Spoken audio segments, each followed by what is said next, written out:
Good afternoon. It's Robert Graves, Coach Graves, with live@coachgraves.com, life coach, hypnotherapist. Once again, I'm at work missing my Packers play, so I'm going to really let my client know that we might have to change Sundays. So anyway, but I'm in a sling since the last time you guys have seen me. I had surgery on my labrum. It's a old sports / Marine Corps injury. I spent 10 years in the Marine Corps. A lot of you remember. I just had to get it repaired. But that's not why I'm on here today. Today I'm on here to speak about the reason why we shouldn't work for praise and why we should really work for pride, and the difference between praise and pride. You need some hypnosis? I want to first welcome everybody that's popping in throughout the session, but throughout the course, I may or may not answer some questions, so don't take it personally, and it's not anything towards you. But again, once again, I'm really wanting to talk about the difference between pride and praise, and why we shouldn't work for praise, and why we should teach our children and our subordinates and our teammates the difference from pride and praise. And why I say we shouldn't work for praise is because praise is praise can negatively affect you without knowing it, and I'll get to that in a minute. I used to work for this guy, staff sergeant. He was a corporal when I met him, Jason Van. And he was a hard ass, and at the time I didn't really appreciate him, and I just thought he was just being a douche the whole time I had ever met him, except for he was very by the book. And he told us one day after a formation, after watching all these Marines get just acclimates and awards and medals for stuff that our group had done better and done more of, and none of us got awards, and we were kind of moping around. We're like, F that, what do we have to do to get a pat on the back around here? And he came around, he said, hey Marines, listen to what I'm telling you right now.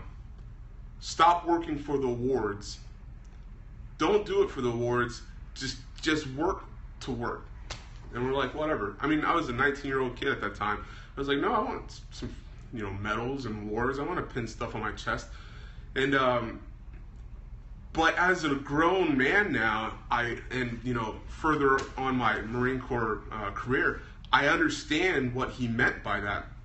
And what he meant was, people are going to get awards for the dumbest things sometimes. You see people go out there, you'll see people not be proactive and get, a pat on the back. You'll see people who deserve to win the lotto, go homeless and needy and lose family and, go through cancer and die. And then you'll see, guys who win the lotto who have already won the lotto, and you're like, well, why is that fair? But we have to get out of that mindset, because fairness isn't a thing. We can't base our lives on what's fair and what's not, because things are not fair.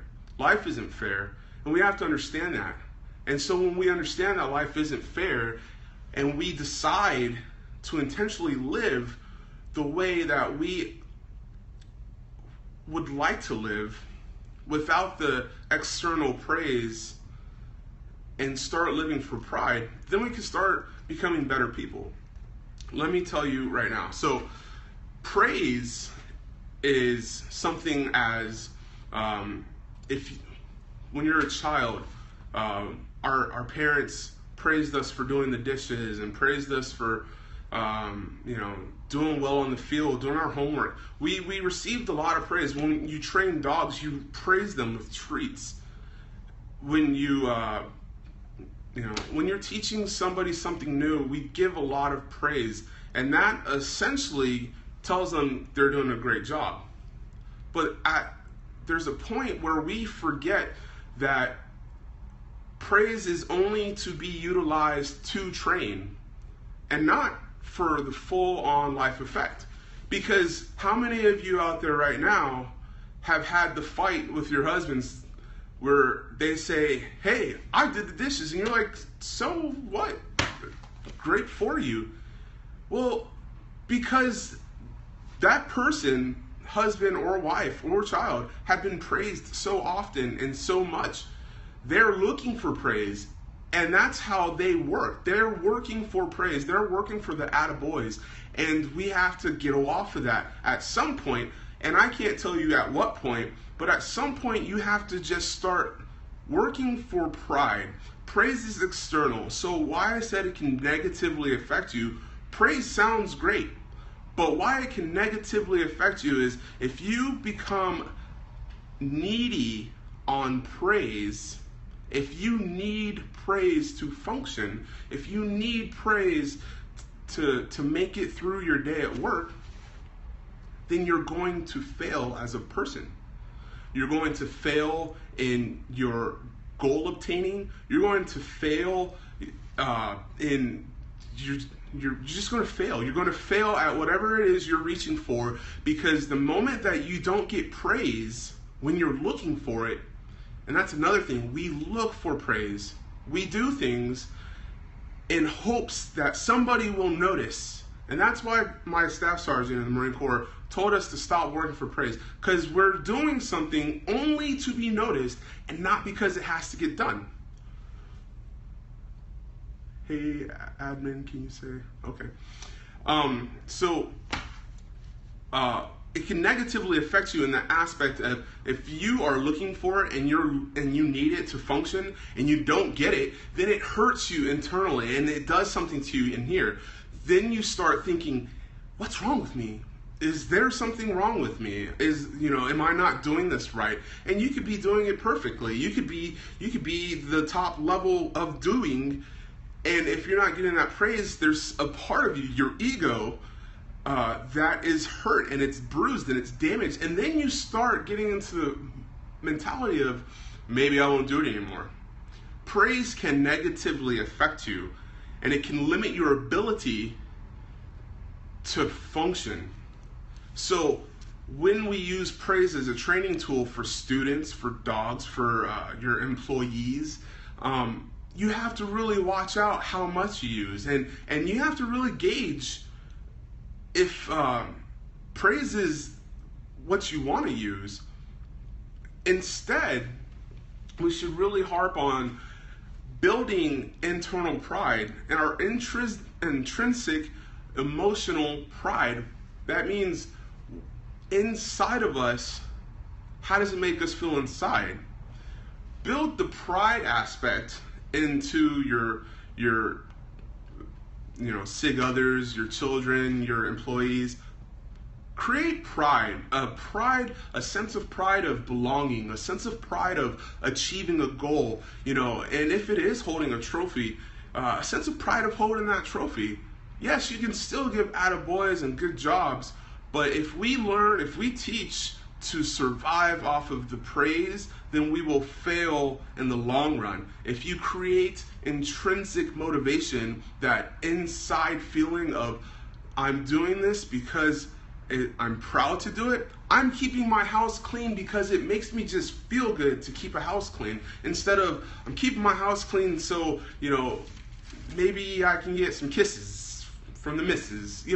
Those reasons, pride in keeping some money in your bank, pride in looking good, pride in feeling good, keeping the pride, that internal pride, will drive you further than you can ever imagine, further than anyone looking for praise. Nobody wins Super Bowls looking for praise. They win because they love the feeling it gives them to be on top, to be a warrior. And that can go for anything, not just sports, anything whatsoever. I was going to say Lance Armstrong, but that's sports. But Steve Jobs was prideful in his work.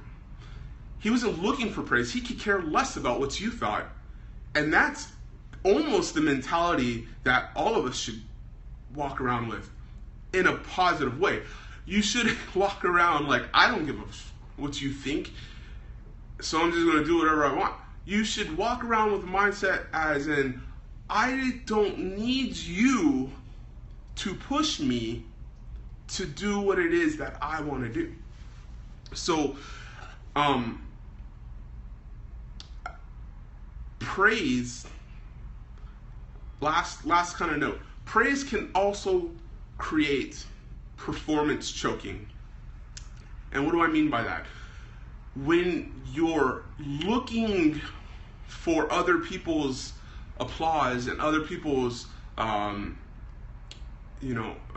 affirmations and attaboys, and when you're looking for other people to give you some type of acknowledgement that you're doing a good job, like I said earlier, you start wondering, like, why aren't they doing it? Well, then you start to choke, performance choking, and that means when you're doing something correctly and then you internalize, am I doing this correctly? People are watching me right now. And then you start messing up something that you know that you've rehearsed and that you know so well. You start choking. You start to give in a little bit and take a little flinch back. And this is, primarily in sports, but this also happens on test anxiety. We've choked on tests. We've choked on writing papers. You may have choked in a sense where, and everybody can feel this, we've all gone through school and wrote the most perfect paper, and then you read it and you're like, man, I should probably change this. And you may or may not change it, but if you change it and you second guess yourself over and over and over again, then you get your paper back and you're like, man, I got a C?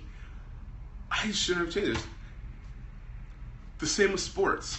You get out there and everybody's got their eyes on me, and you're at bat, and then you strike out, and you hardly strike out. Performance anxiety is created by the need for praise. Don't take that as a blanket statement, but the need for praise attributes to performance anxiety and attributes to us choking, in the sense wanting to please our parents, in the sense of test taking and grades. Needing for our parents' approval will create the need, or the choking effect.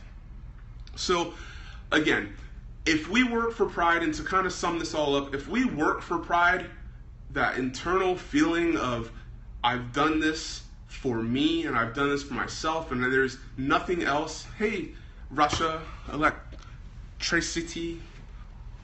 We're just talking about praise and pride. So, and I'm wrapping it up. So what I'm saying is, if we work for pride and we create that ability to please ourselves and allow others to praise us as well, but the key is to allow them. You don't rely on it. Allow it to be. Take it for what it is. And then what you do with that is just work hard for you, work hard for your family. That internal pride of, I can get this done and I can be the best person that I can possibly be because I am prideful in the sense of achievement. So with pride, praise will come. And with that being said, I want to thank you guys for tapping in, watching, listening. Hello from Russia once again, and I hope everybody's having a wonderful Sunday, getting nice and relaxed for the long work week. And again, go Packers.